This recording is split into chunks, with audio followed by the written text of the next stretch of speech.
And welcome to this tutorial on HDR for people who HDR. It's a Photoshop tutorial and we're going to have a go at using a HDR-like technique which isn't HDR.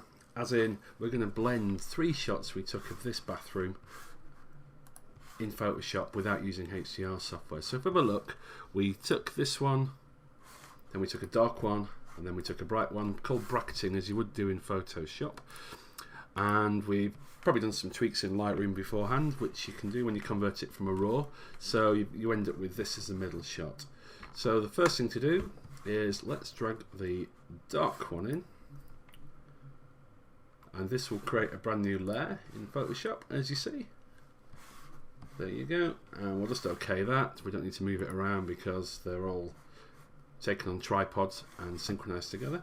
So what we've got now is a dark layer on top of the middle layer, and you can probably tell that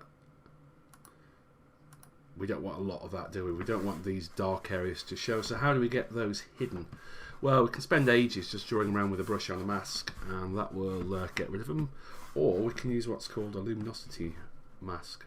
So what you do is you go to the channels panel, which is here, press your control key, hit the RGB, and when it's thought about it, you'll see your little marching ants around all the bright bits.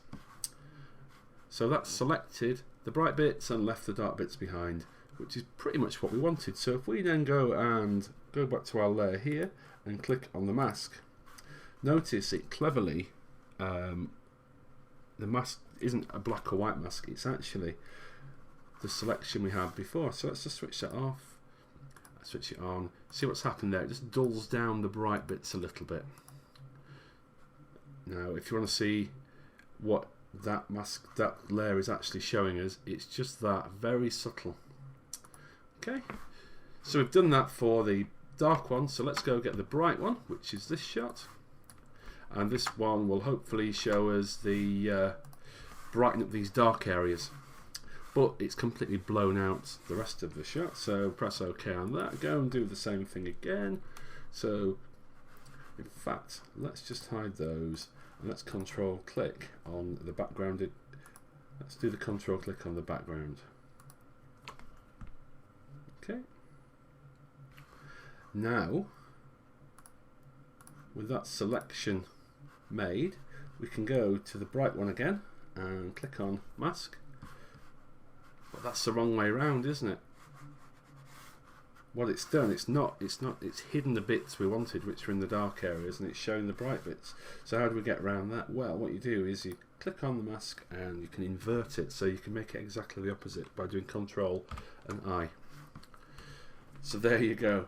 You end up with this very, very flat sort of looking shot.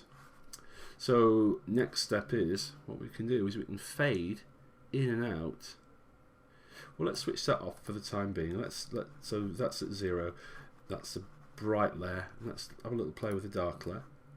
So let's have a little see. Now the thing about this shot is there's not that much burnt out really. We can maybe just bring a bit of detail back in this part here, but realistically I think we only need a little bit of that, so we'll leave it there. And now we'll go to the bright one, which we brought down to 0, and now we can bring up the dark areas. Gets to a point where it starts to look really fake. You know, so if we carry on going, it just looks really fake and flat. But you can see, just by bringing it up a little bit, it's filled in those gaps a little bit more. So what we've done there, we've taken the original shot, we've rescued the highlights, and we brought up the lowlights, all by just using masks, no HDR involved. It's as simple as that.